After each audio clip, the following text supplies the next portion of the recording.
I recently had a conversation with one of Flower's followers. That conversation was not planned for the second part of this series, but the topic fits perfectly well that I decided to make a short video out of it for the second part. It started off with a person quoting Proverbs 16 verse 4. A follower of Flower's then came in, asking, "What is the day of evil?" Hint, it's not hell. I then jumped in and responded with, "What should trouble you isn't for the day of evil part, but that he hath made all things for himself.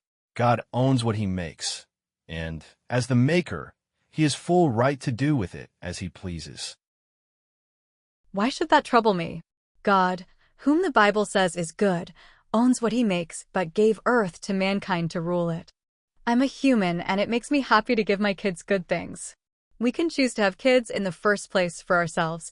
We have the desire to have a family. That does not mean we control every single detail and leave our children without the ability to choose us in return.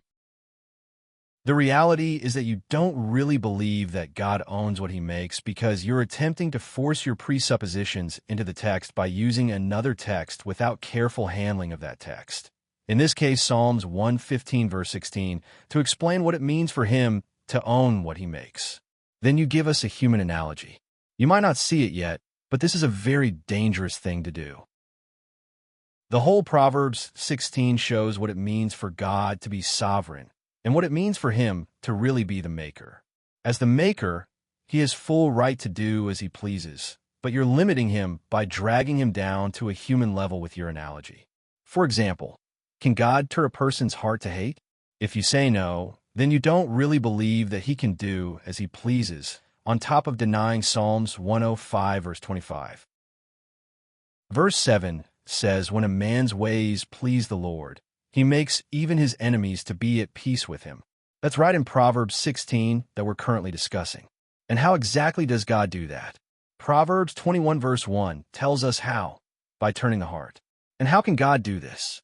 Well, go back to verse 4 of Proverbs 16. He owns what he makes, and that gives him the right to do so. And if that wasn't enough, you have verse 33. The lot is cast into the lap, but its every decision is from the Lord. Not only that, verses 1 and 9 also prove it. I mean, the whole Proverbs scream, Sovereign Lord. Nothing is exempted.